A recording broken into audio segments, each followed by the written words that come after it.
Prioritising your health is so important, otherwise your health will break down, whether it's mentally or physically. So it's not a matter of I can't fit it in, you have to fit it in, otherwise it will force you by causing an illness, and then you have to, and then you've lost a week or 2 weeks. I had the privilege of sitting down with Rachel Sanderson, a woman of incredible impact and experience. Best known for her 12 years as a member for Adelaide and 4 years as a Minister for Child Protection, Rachel's dedication to supporting young families and young people is truly inspiring. Before her political career, she ran a successful modelling agency and training business for 18 years, helping countless individuals build confidence and life skills. Now she's using her wealth of knowledge to make a difference in education and personal development. If you're a parent of a tween or teen feeling stressed, burnt out, or just in need of some self-care, this episode is a must listen. Rachel holds nothing back. She generously shares practical tools to help build your child's confidence and resilience, so they aren't easily swayed by social media or outside influences. Plus, she dives into strategies for avoiding burnout and finding balance in your own life. Get ready for an insightful, empowering conversation. Welcome, Rachel, to the D8 Training Podcast. Thanks for having me. I want to learn all about you because you've had such a rich and amazing career, but it's been quite varied as well. So from owning a modelling agency to going into politics and now running Flourish with Rachel Retreats. What's the biggest life lessons you've learnt from all of these experiences?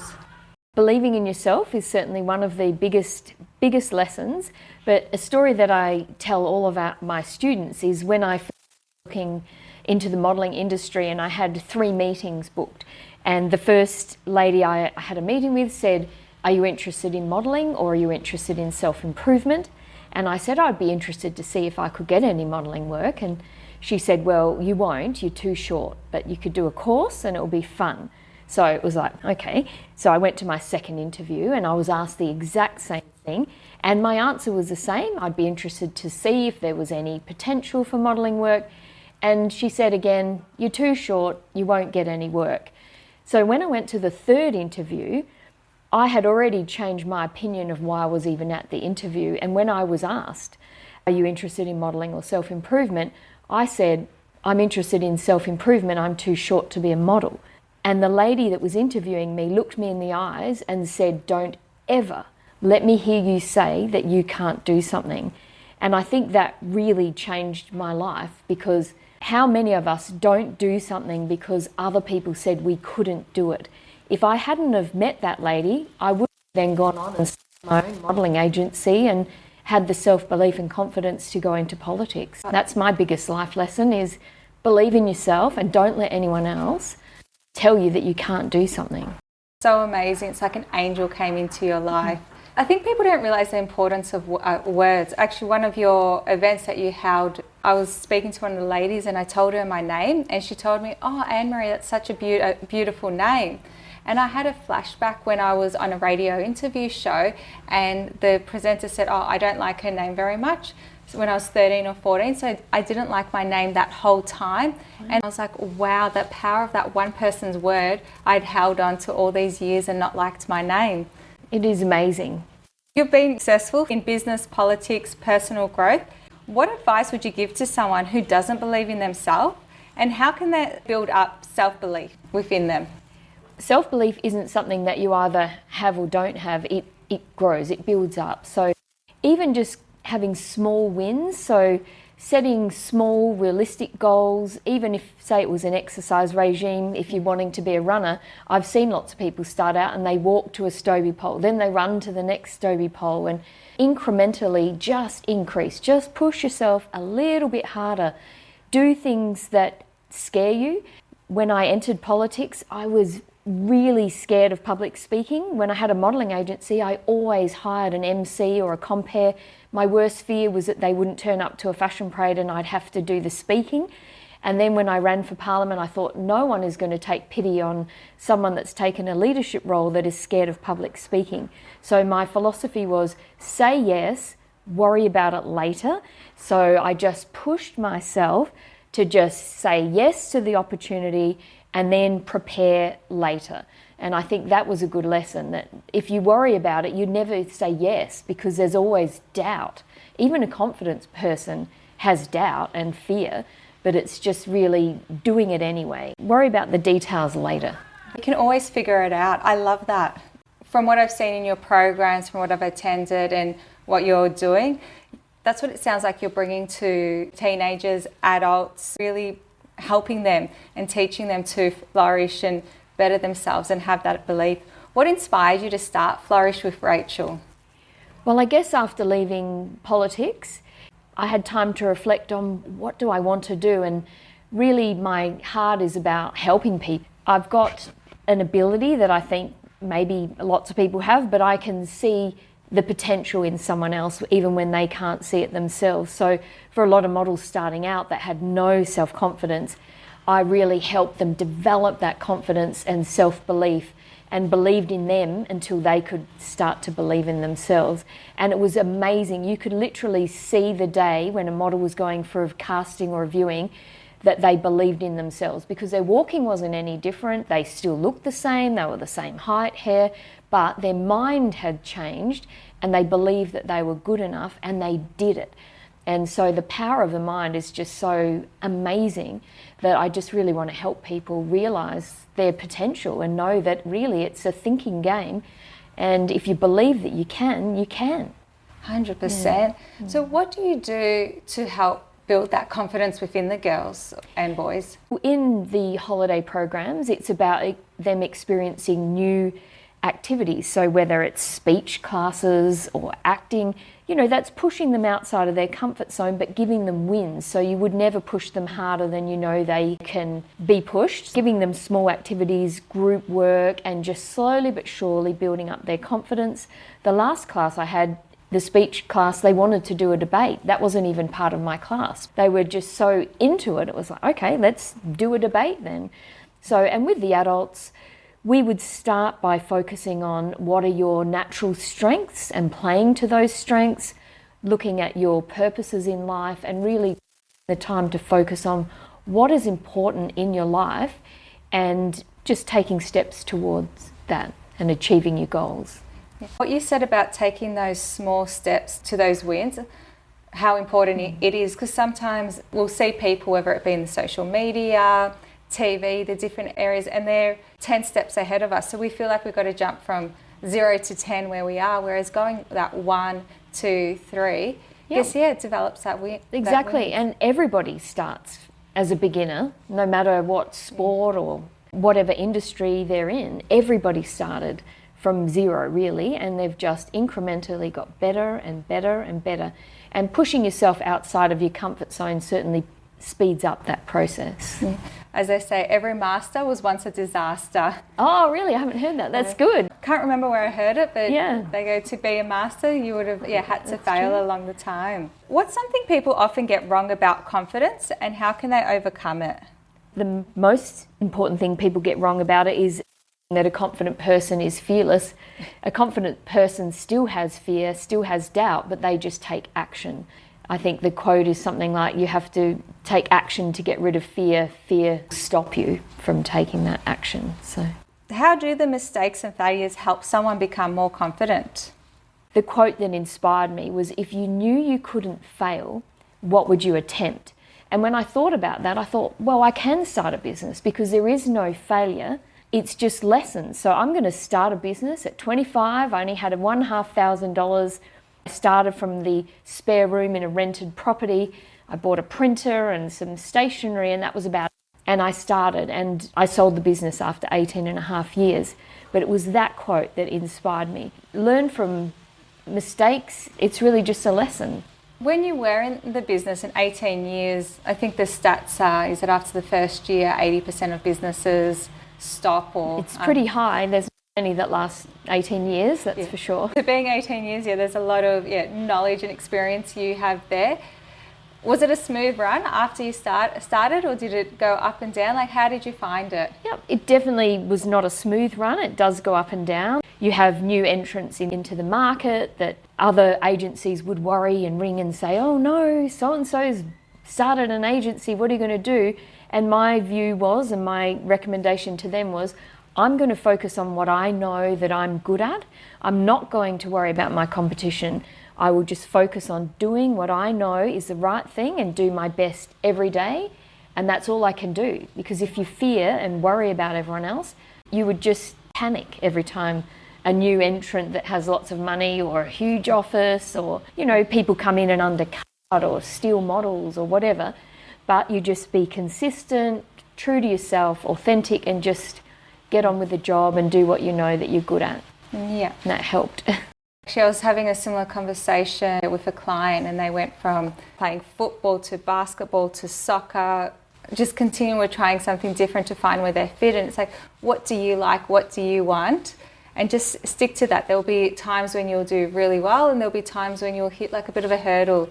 It's the same in business as well. Exactly. There was financial crisis. There were times that it would be really quiet. So then I'd start all this marketing and then I'd be flooded with work. So it was kind of, really busy and then quiet. And people used to book at the last minute for courses. So a week out, you're panicking. And then it's the same now. Most of the classes fill late in the day. So it's like you're sort of a bit panicked and a bit frazzled. And it's like, oh, no, it's all good again. So it is hard being in business. I think all businesses struggle with the same things. That fear and doubt, am I doing the right thing? But you just got to keep pursuing. If you know it's what you love and you know that you're providing a good service to your community and to people, well then you've just got to keep going. Do you have a tool or a trick to overcome that doubt? Just try and remember that you had that doubt last time and it worked and it's going to happen again. So to just not second guess yourself, don't think there's anything wrong, just know that that is, and particularly apparently South Australians are known or renowned for booking tickets late or making a decision late in the day, and I do it myself. I'll decide 2 days before that I'm attending a business breakfast or something because you want to see what else is on and how does it fit into your calendar. So just know, that it happens, it's going to happen again, but just hold your nerve. Don't panic. Yeah, definitely. And I do get it. I booked in a trip away for the kids and it's all booked, paid for. And the same weekend, my son's got camp and my daughter's got gymnastics. I was way too organised booking it last year. What happens if you book too far ahead, you just don't know what else is going to come up in your life. Yeah. Now, I want to move to tweens and teens, especially I am a mum. I've got Jake, who's 9, and Chloe, 10.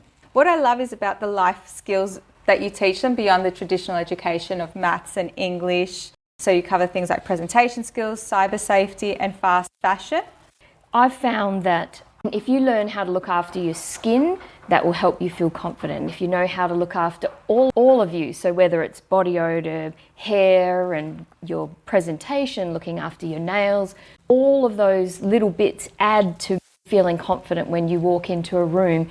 We also work with speech and getting them practicing speaking in front of people, acting out little scenarios. They do dance and yoga classes. They have classes on how to make healthy friendships and what you do when there are troubles in your friendship, because there often will be at all ages. It doesn't matter how old you are. So it's learning those little practical skills that all add to them feeling more and more confident about themselves. What's a tip that you give them for navigating conflict with friends? Well, they have a little toolkit that the instructor gives them. What can you do if you're having troubles? And it will be things like speak to your mum or talk to the teacher or tell your friend how you're feeling or what they've done and how that made you feel. And just really talking and getting the right help around that. I wish I had something like that growing up. When I think back, it's like my parents are fantastic, so much love, but they didn't know or understand some of that, what happens in a schoolyard coming, because it's changed over the years there. So really having a mentor. I was speaking to a mother just yesterday actually that said how much her daughter had grown and learnt and the confidence that she had noticed. And how she knows a lot of the skills that we taught, but her daughter won't listen to her. And that's true. There's nothing really that I'm teaching that you may not already know as a parent, but children don't listen to their parents. So having an external person tell you how to hold your cutlery at dinner and shake hands and how to stand up straight or how to hold the door open for the next person, they'll listen when it's an external person, but they don't often listen to their own parent, frustratingly.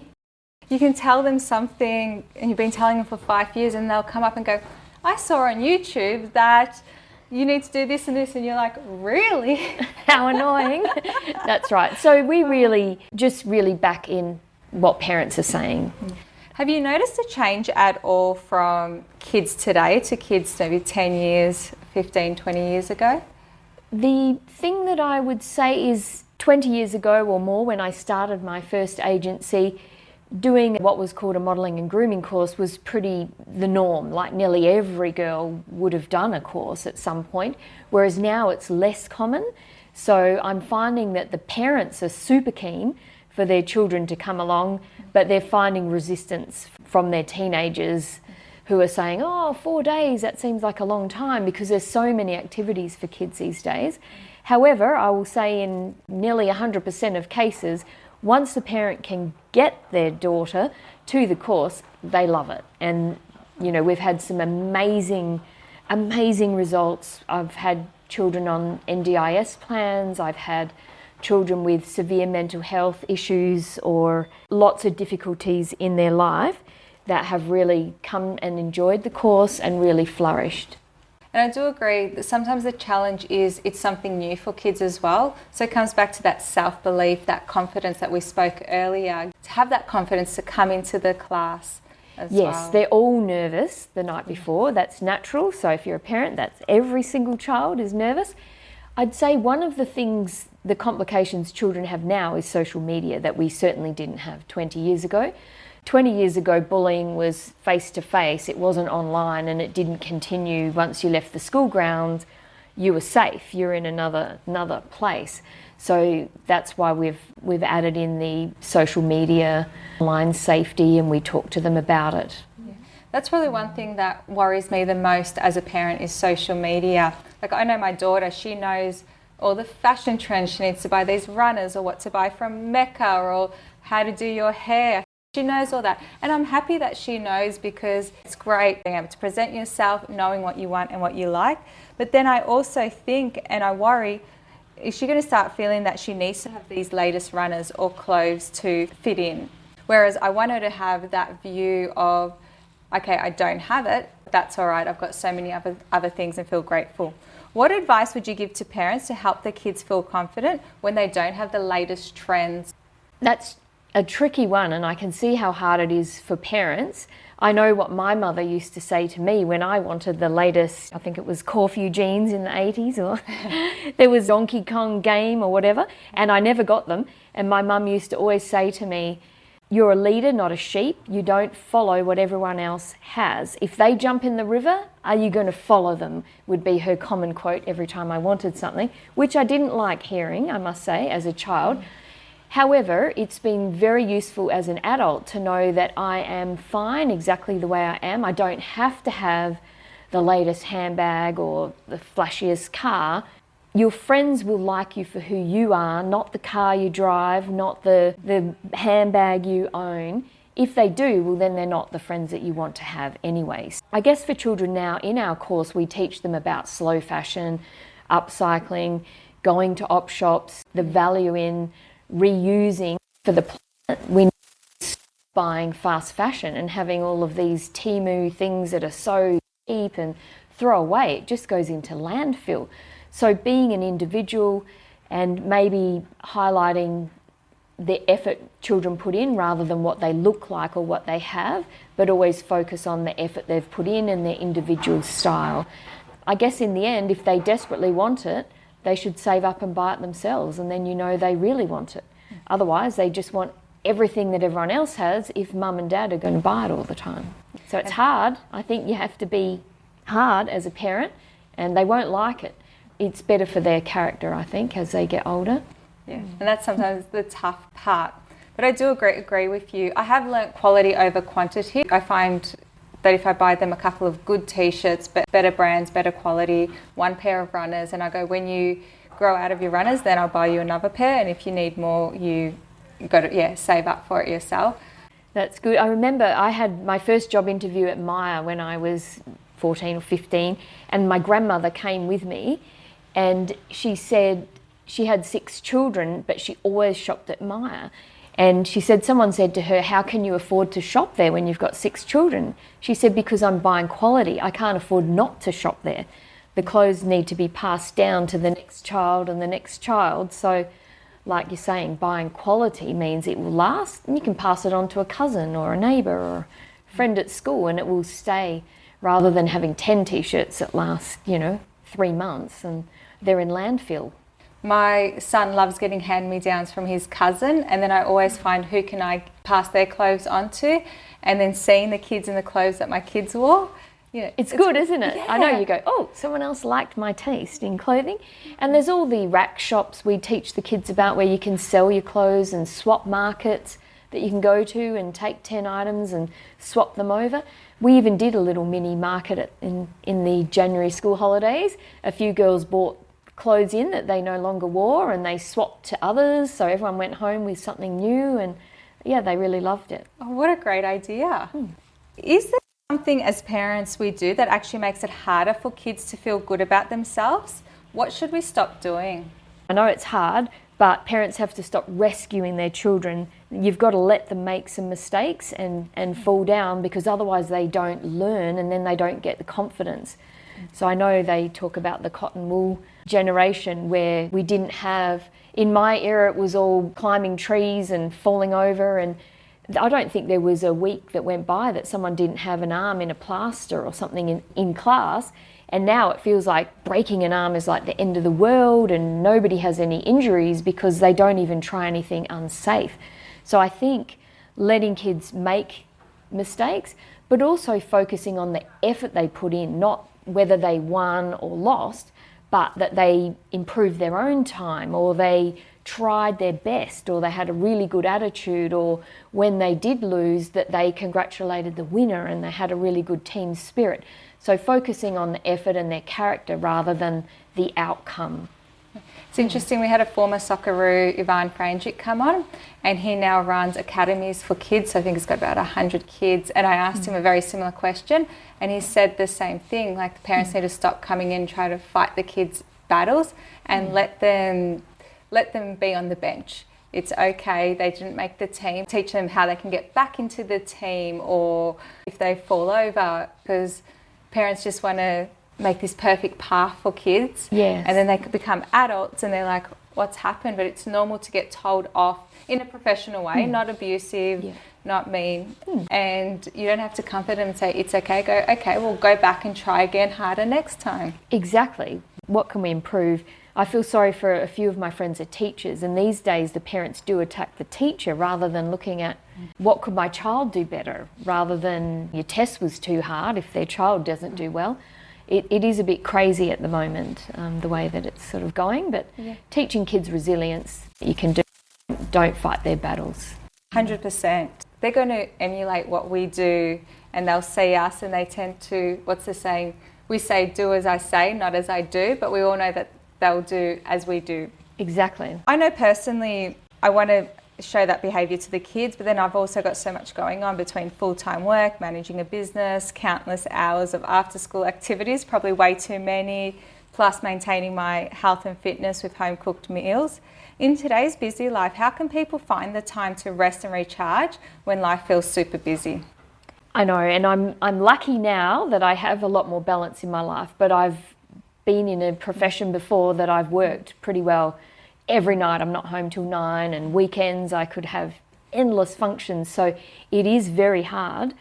But what I would do is prepare. Sunday night might be the night that you prepare different foods and snacks and things and get organised. Otherwise you're just going to buy junk food that's easy, and you'll crave carbohydrates because you haven't toasted some mixed nuts and made some protein balls. I make big batches and freeze things so that I've got snacks available. Prioritizing your health is so important. Otherwise, your health will break down, whether it's mentally or physically. So it's not a matter of I can't fit it in. You have to fit it in. Otherwise, it will force you by causing an illness, and then you have to. And then you've lost a week or 2 weeks that if you had have just taken 15 minutes a day or a weekend, and it can be simple. It's, journaling, wake up in the morning and think of things you're grateful for, or before you go to bed, so that you're sleeping with a positive mind. You've thought about what's good in your life, making sure that you sleep and eat healthily, like you're saying, preparing your meals, water, exercise. You have to make time for it. Even booking a massage once a month, or going on a retreat, or doing a meditation. There's plenty on the internet now, on YouTube or whatever. There are lots and lots of free meditations and peaceful music. We all find time to fit in a coffee catch up or whatever. Find time for yourself, because you must. Yeah. It's true what you said. We might not worry about our health or put it on the back burner, but when we're sick, all we want to do is be healthy again. Exactly. I've watched lots of people over the years who exercise flat out to the point that they injure themselves, and then they can't work out, and then they put on weight, and then they work out too hard again. They punish themselves, and it's like, just be gentle on your body. Take your time. Be kind to yourself. I've seen that cycle over and over. Weight gain from an injury, then they push too hard, they injure themselves. So your body will stop you and make you slow down. So just take it easy, eat well, take time for yourself. So it's that consistency, doing it day in, day out. Yeah, and there's the 2% rule. All you've got to do is 2% more than you did the day before. A little bit harder each time. Don't go straight into something that's going to hurt you all over, and then you won't feel like exercising again. I was speaking to a marathon runner, and what she was saying is probably one of the biggest mistakes is when we go, okay, we're going to go running, we're going to run for 2Ks, and then the first 100 metres, we're sprinting. And then we're exhausted and we can't reach that 2Ks, and then we do that continually, where it's really setting that pace. As she goes, it's almost like, okay, you want to run 5Ks, you're almost walking for the first K, but not walking, just that slight jog, building it up gradually, getting there, and you've got your time. So next time you go that little bit fast to get there, as opposed to let's go all out. Like the tortoise and the hare, wasn't it? Yeah. Yeah. Just go plod along and get there. So you've had a big career. You've been in politics, which can be absolutely brutal. You've done your business of 18 years, which is a roller coaster, and now the retreats. How do you stay balanced and avoid feeling burnt out? Is there a daily routine that you follow? I don't have a set routine, but I have a lot of things that I do, and we also teach this to children. We talk about feeling good, looking good. So what are all the factors that affect how you feel? So it's about getting enough water, enough sleep, eating the right foods that will actually nourish your body. I remember the first modelling course I did, we had a nutrition class, and the lady said, if you're eating McDonald's, you'll get more nourishment out of the packaging than the food. So I don't think I've eaten McDonald's since then, and watching that Super Size Me movie, that really put me off. But eating nourishing foods, but also what you're putting into your brain, the people that you're hanging around with. You don't want to be around negative people. You want to read uplifting books and listen to inspiring audiobooks or biographies of people who have had great achievements. The movies that you watch, the music that you listen to, everything affects your mind. If you're putting all negative or depressing movies and music and you're around depressing people, it's pretty hard to be upbeat. So you need to think about not only the physical things you're putting in your body, but the mental things that you're putting in. So I see you've got some good books here. 7 Habits of Highly Effective People. There are a lot of free audio books on the Essay Libraries app. I'm always listening to an audio book and learning the life coaches and different inspiring people. So there's always something that you can learn, and it makes you feel better too. You can listen in the car, while you're walking, anywhere. So there's some of the things that I do. And gratitude, I've been listening to meditations on different topics and helping sleep well. What's one of your favourite books that you recommend to read? Stephen Covey's very good. He's got some good books on the app that's free. I think everyone should get onto BorrowBox and Libby. So it's free for anyone with an Essay Libraries card. I listen to a lot of audiobooks, like I've got Audible. I didn't realise that SA Libraries had audiobooks too. Yeah, they're free. So Shana Kennedy, and I'm listening to Elevate at the moment, but she has a whole series of books like Plan B. Oh, I've also been listening to etiquette books for my kids' classes to keep updated. But there's just so many great books on different topics that are really good for your mind to keep learning new things, and it does affect how you feel. You'll feel really good if you're listening to something uplifting. Often people say water, sleep, nutrition, exercise is important, but what you said about the mental health, what we're listening to hanging around, I think that's definitely quite an important key. Absolutely. We get kids to write down as well people that they like spending time with and things that you like to do, and adults too.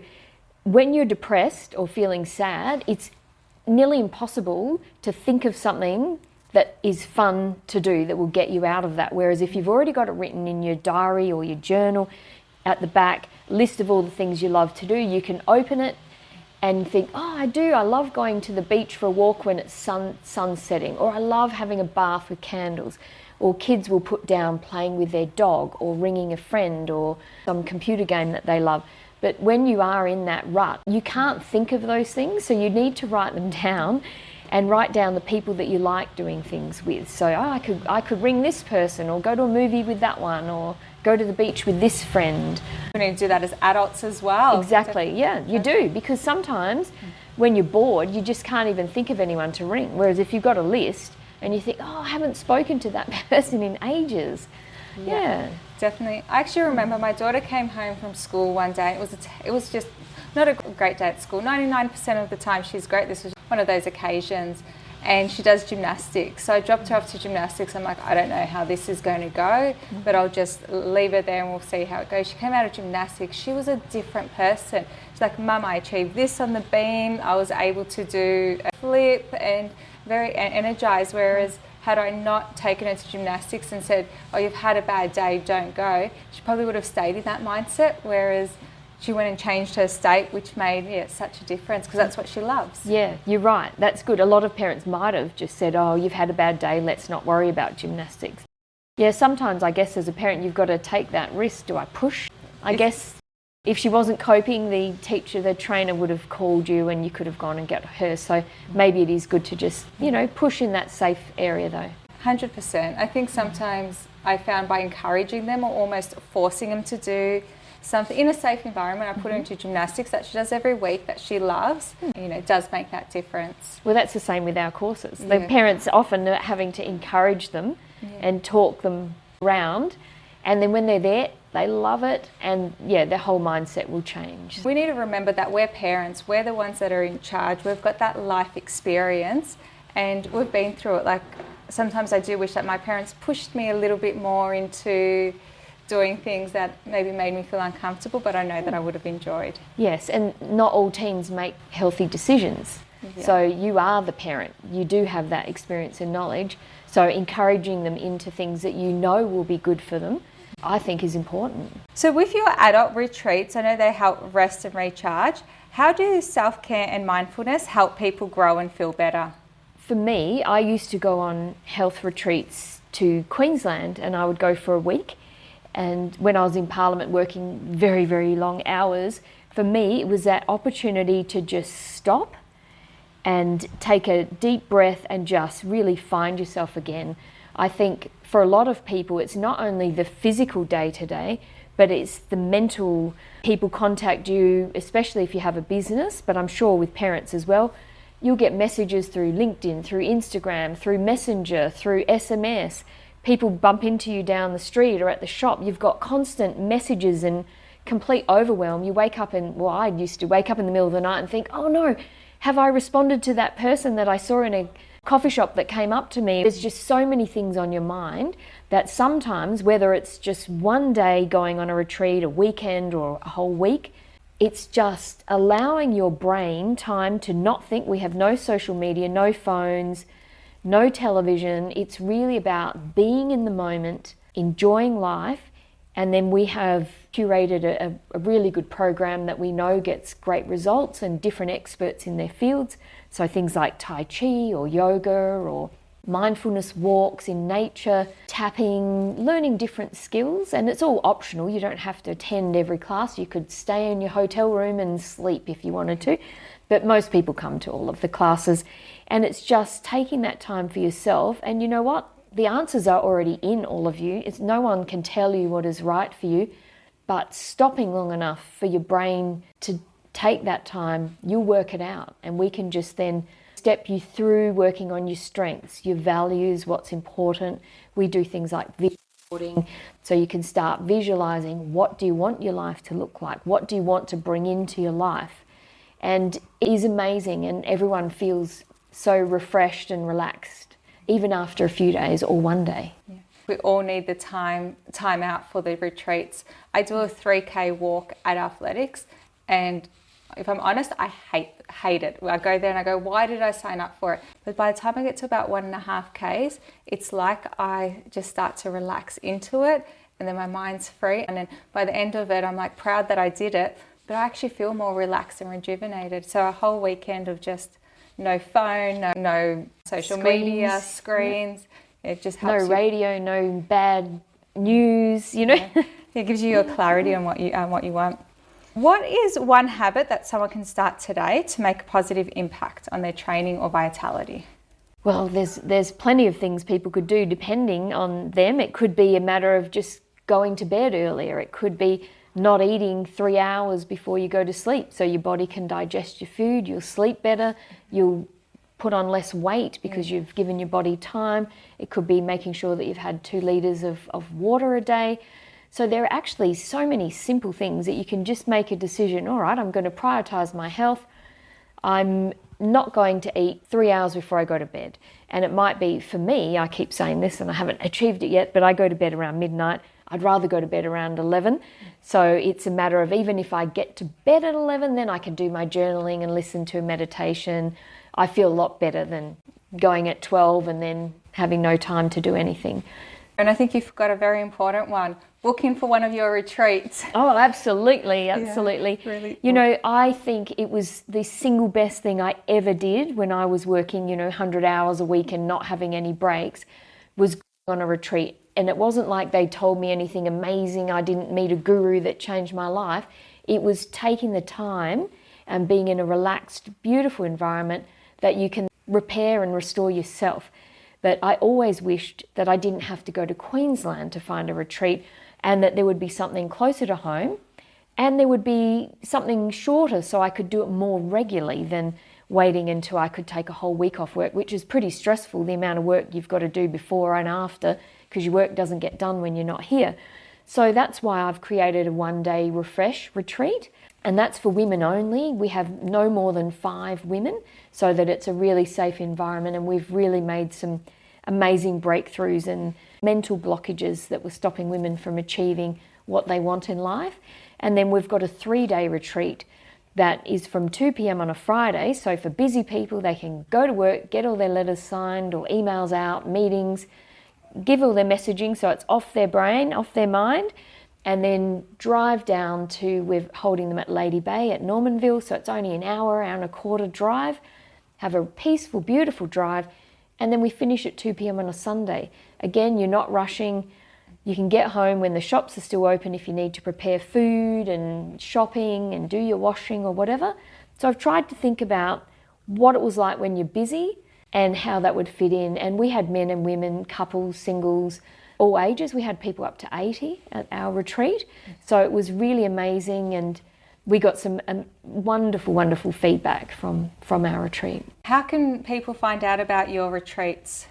So our Facebook page is probably the most updated regularly. So that's Flourish with Rachel on Facebook. We're also on Instagram. Otherwise, I do put things up under my name, Rachel Sanderson. We're on LinkedIn also. So we've got a retreat coming up the 23rd to the 25th of May in Normanville. And then we've got a really exciting one coming up that we haven't got all the final details over the June long weekend. For anyone that's a big fan of Dr. Joe Dispenza, there are a lot of people I know that are big into him. There's only one qualified trainer in South Australia, and I've managed to team up with her to put together a retreat over the June long weekend. I'm looking forward to that one. Seems like it'll be amazing. But even your 23rd to 25th of May one. And what about the tweens and teenager program if there's parents that want to put their daughter in? And can they put their son in too?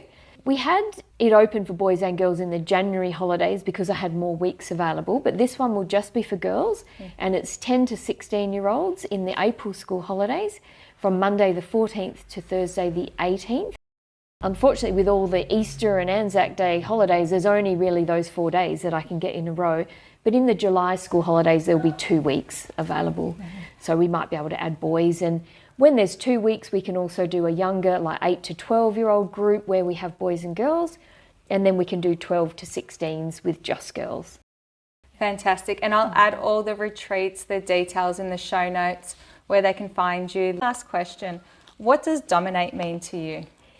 I think a lot of people see that as a negative word, but if you look at the positive of it, to me, to dominate your own life or your own field of work means that you're really knowledgeable, experienced and confident at something. So I think it can be used as a positive. It's not really a word I use because it does have a bit of a negative connotation with domestic violence and things like that being so prevalent. But I think if you look at it to dominate your own life, I mean, gosh, you should definitely want to dominate your own life and be good at what you do, knowledgeable, experienced and skillful. 100%. I love that answer. Well, thanks so much, Rachel, for coming on. This was phenomenal. So much gold nuggets. Highly recommend go out, give one of the retreats a go, whether it be for yourself or your kids. I'll be booking my daughter in. So thank you all for listening. Thank you again, Rachel. You're amazing. You've shared so much and I really appreciate your time and your knowledge. Thank you for the opportunity. It was really fun. Thank you so much for tuning into the D8 Training Podcast. If you enjoyed this episode, make sure to subscribe and follow our show on Apple Podcasts, Spotify, or wherever you get your podcasts from. Your support means the world to us. It helps us grow and continue bringing value to more people. Until next time, dominate your life.